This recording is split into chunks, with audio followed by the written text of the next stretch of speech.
अमित शाह जी को बिहार की चौहद्दी की जानकारी नहीं है। वो पूर्णिया में आए तो बिना एयरपोर्ट का निर्माण हुए उन्होंने एयरपोर्ट से हवाई उड़ान भी करवा दिया। जिस तरह का छल और प्रपंच की राजनीति करती है, जिस तरह से जुमलेबाजी की राजनीति करती है, वो सारे मामले और सारी बातें जनता के बीच में आ चुके हैं और जनता उनको अस्वीकार कर चुकी है। नमस्कार, आप देख रहे हैं प्रेस जागरण और मैं हूं कुंदन। भाजपा जो है वो 2024 की लोकसभा चुनाव की जो बिगुल जो है वो बिहार से फूंकने जा रही है। 22 फरवरी को अमित शाह एक बार फिर बिहार में आएंगे और उस समय वो किस नज़रिए से आ रहे हैं वो तो देखने वाली बात होगी। हमारे साथ राजद के प्रवक्ता हैं, उनसे जानते हैं राज अहमद जी से कि 22 फरवरी को अमित शाह एक बार फिर आ रहे हैं। क्या धार्मिक बातों पे जिक्र करेंगे फिर से वो? देखिए, अमित शाह जी इससे पहले भी 2 बार बिहार आए 17 दिनों के अंदर में, और भारतीय जनता पार्टी को जनता ने स्वीकार नहीं किया। अमित शाह जी को बिहार की चौहद्दी की जानकारी नहीं है। वो पूर्णिया में आए तो बिना एयरपोर्ट का निर्माण हुए उन्होंने एयरपोर्ट से हवाई उड़ान भी करवा दिया। ये भारतीय जनता पार्टी के लोग हवाई हैं और जनता के बीच से जनता के हितों के लिए, जनता के मुद्दों पर इनको कोई मतलब नहीं होता है। सिर्फ और सिर्फ ये धर्म और धार्मिक भावना भड़काना, यही इनका राजनीति रहा। इसी राजनीति के आधार पर ये अपनी राजनीति देश भर में करते रहे।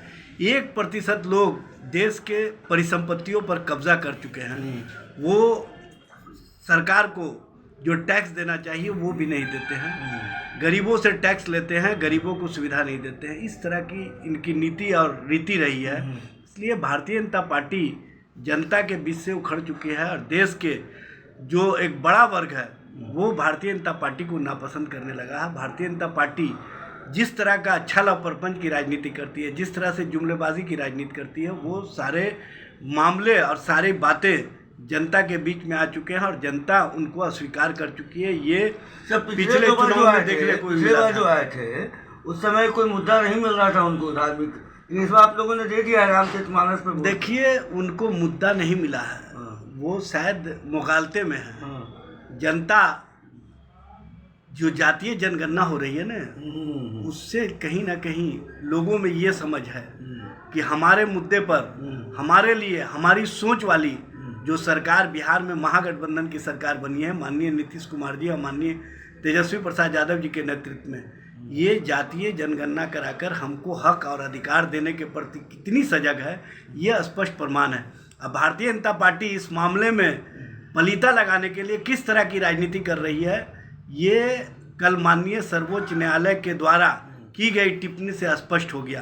भारतीय जनता पार्टी अपने लोगों के माध्यम से PIL करवा करके कहीं ना कहीं इस मामले को ठंडे बस्ते में डलवाना चाहती थी, लेकिन थैंक्स सुप्रीम कोर्ट का, जिसने स्पष्ट कर दिया कि ये प्रचार के लिए और कहीं ना कहीं जो एक बनाया जा रहा है जातीय गणना के मामले को, और इससे जो डेटा सामने आएगा ये स्पष्ट रूप से समाज को एक नई दृष्टि देने का काम करेगा। ये कहीं ना कहीं माननीय सर्वोच्च न्यायालय ने भी जो अपनी टिप्पणियां की हैं उससे स्पष्ट होता है। इसलिए भारतीय जनता पार्टी के खेमे में बेचैनी है, बौखलाहट है, और इसी बेचैनी और बौखलाहट में इस तरह का छल और प्रपंच की राजनीति कर रहे हैं। 40 में से 36 सीट जीतने का दावा कर रहे हैं, तो शायद इसलिए बिहार बार बार आना हो रहा है अमित शाह। देखिए, इससे तो स्पष्ट हो गया ना कि भारतीय जनता पार्टी स्वयं मान रही है कि हम बिहार में हार रहे हैं। पिछली बार Bharatiya Janata party 39 seat Allianz के साथ जीती थी, इस बार 36 स्वयं मान रही है। तो इससे तो अकेले और साथ क्या होता है, जब आप किसी के साथ गठबंधन में हो तो सबका एक साथ में गिनती होता है। आप कहाँ पर पहुँच गए हो ये स्वयं स्वीकार कर रहे हो। इसलिए जनता के बीच में, जनता के लिए, और ये सरकार नौजवानों के रोजगार के मुद्दे पर पूरी तरह से जो केंद्र में है, ये कहीं ना कहीं छल प्रपंच की राजनीति करती रही है। ये समझ में आ गया है लोगों को भी। जहां पहले 2 करोड़ लोगों के हर साल रोजगार का वादा किया था, अब वो 10 लाख पर आ गए, और 10 लाख में भी बिहार के लोगों को किस्तों में 200, 400 ये नियुक्ति का प्रक्रिया पूरा कर रहे हैं और चर्चा कर रहे हैं, मेला लगा रहे हैं, रोजगार मेला। अरे किस तरह का मेला, जहाँ पर नौजवानों को कुछ नहीं मिल रहा है, सिर्फ आप खेला कर रहे हैं। मैसेज क्या देंगे? देखिए, अमित शाह जी बिहार जब भी आए हैं वो उनको मैसेज बिहार की जनता ने देने का काम किया है। अब बिहार की जनता इस बार भी मैसेज देगी, इसीलिए बौखलाहट में, बेचैनी में भाजपा के नेता उनको जिस तरह का फीडबैक देते हैं उसके उलट जा कर के वो बोलने का काम करते हैं, जिससे उनका स्वयं का उपहास होता है।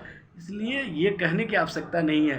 भारतीय जनता पार्टी और अमित शाह जी बिहार जब भी आए हैं, बिहार की जनता ने उनको आईना दिखाने का काम किया है, लेकिन आईना में भाजपा अपना चेहरा नहीं देख रही है, धूल साफ करने का काम कर रही है, क्योंकि उनके चेहरे पर मलिन हो चुका है, चेहरा उनका मलिन हो चुका है।